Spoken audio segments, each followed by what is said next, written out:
अज़ुबिल्लाहिमिनश्शैतानिर्रजीम बिस्मिल्लाहिर्रहमानिर्रहीम अल्लाहुम्मा कुल्ली वलीकल हुज्जत इब्निल हसन सलवातुका अलैहि वला आबाइही फ़ी हाज़िहि स्साअ व फ़ी कुल्ली साअ वलिय्यन व हाफ़िज़न व क़ाइदन व नासिरन व दलीलन व आइनन व हत्ता तुस्किनहु अर्ज़का तौअन व तुमत्तिअहु फ़ीहा तवीला।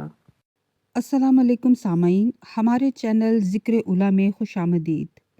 मैं आज आपके सामने इल्लामा लाजपाल हुसैन की तसनीफ़ आफ़ताब अदालत से इक़्तिबास पेश कर रही हूँ, जिसका बुनियादी मकसद आपकी खिदमत में ऐसा इल्म पेश करना है जिससे लोगों में ऐसा शऊर बेदार हो कि जिससे शयातीन की चालों, हरबों और गुमराहकुन ख़यालात से बचा जाए। अगर आप इस किताब का मुकम्मल मुताला करना चाहते हैं तो इस किताब की PDF को हमारी वेबसाइट www.idarakhatamulauliya.com.pk से फ्री डाउनलोड कर सकते हैं। अल्लाह के अदल के इजहार का ज़रिया कौन है? नबूवत व इमामत का खासा क्या है? ओहदाए इमामत के लायक कौन है? दुनिया किस चीज़ की आमाज का है? अदल। कलमतुल्लाह की खासियत अदल के साथ मखसूस है, इसलिए अल्लाह ने अदल और सिद्क़ को अपने कलमतुल्लाह के कमाल के इजहार से मंसूब फरमाया है। यानी अदल के बगैर कलमतुल्लाह की हुकूमत का तस्वुर ही नहीं मिलता। इसीलिए रसूल आज़म ने इरशाद फरमाया कि मेरा आखिरी वारिस इस दुनिया में तब ज़हूर फरमाएगा जब दुनिया जुल्म व जूर से पुर हो जाएगी और वो इस दुनिया को अदल व किस्त से पुर कर देगा। ये हदीस इतनी मारूफ है कि बेशुमार जगह पर मुतअद्दिद हवालाजात के साथ मिलती है। यानी अदल का नफास इस दुनिया में लाजमी करार दिया गया है, क्योंकि कोई भी दीन, कौम, कबीलों, अक्लों के इख्तलाफात हों या फिर इस दुनिया में अच्छे बुरे के दरमियान इम्तियाज़ की बात हो या जन्नत और जहन्नुम की तकसीम का मामला हो, यहाँ तक कि अल्लाह की रज़ा का मयार भी अदल पर कायम है। यानी ऐसा नहीं है कि हमारा अल्लाह ऐसा है कि जब किसी पर दिल आ गया तो उसको गुनाहों के बावजूद जन्नत में डाल देगा। अगर वो आदिल नहीं तो नमरूद, फिरौन और यजीद जैसे भी जन्नत में जाने के अहल करार पा सकते हैं। मगर अहले तशय्युअ के असूल दीन में तौहीद के बाद सबसे अहम असूल अदल को करार दिया गया है, क्योंकि अदल नबूवत और इमामत का खासा है। अगर अदल को असूल दीन में से निकाल दिया जाए तो दीन कायम नहीं रहता। इसका सीधा असर मार्फत इमामत और नबूवत पर पड़ता है। ये अदल ही है जो अल्लाह के इरफान की मुकम्मल तस्वीर कशी करता है। कई दफ़ा मासूमीन ने फरमाया कि अल्लाह हमारे ज़रिए पहचाना गया। ये जुमला इस बात की वजाहत करता है कि जिन हस्तियों को हम मासूम मानते हैं उनकी इस्मत पर हज़ारों दलाइल पेश करते हैं। अगर उन मासूम हस्तियों का खासा अदल ना हो, बल्कि यूँ कहना दुरुस्त होगा कि वो अल्लाह की सिफत अदल के मज़हर हैं, ताकि यह मालूम हो सके कि उनकी तमाम सिफ़ात जिसका इजहार उन्होंने दुनिया में किया, हर सिफत पर अदल के आसार नज़र आते हैं।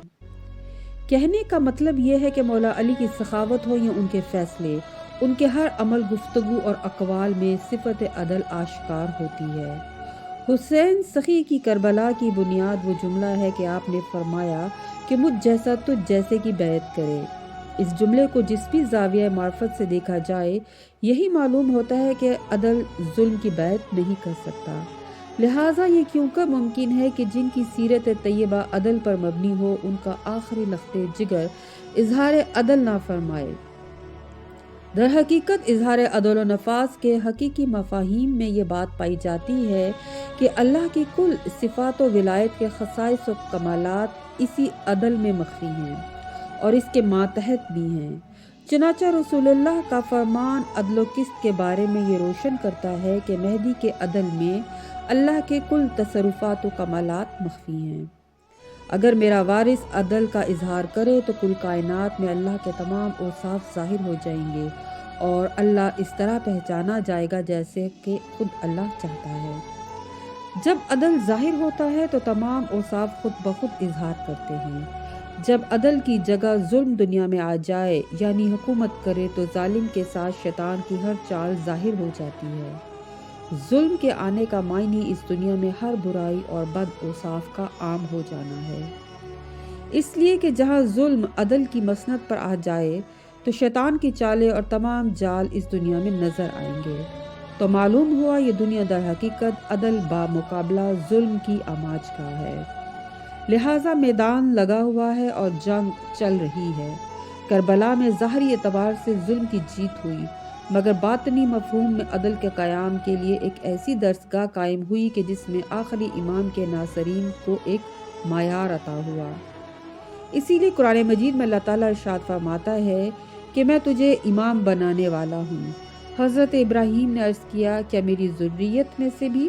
ارشاد ہوا یہ عہدہ امامت ظالمین کو نہ پہنچے گا، یعنی اللہ نے ثابت کیا کہ جہاں ظلم ہوگا وہ میرے کسی بھی عہدے کے لائق نہیں ہے، تو امامت تو بہت بڑا عہدہ ہے، اس میں ظلم کو کیسے قبول کر لوں؟ لہٰذا ظالمین اس عہدے سے دور رہیں گے اور صالحین اس عہدے کے لائق ہیں کہ جن کو میں نے عصمت عطا کی ہے اور اپنی مشیت قرار دیا ہے۔ یعنی معلوم ہوا اس عہدہ امامت کا خاصہ عدل ہے جو ظلم کی ضد ہے، اور اس کا مقابلہ ان ظالمین سے ہے جو امامت کو چیلنج کر رہے ہیں۔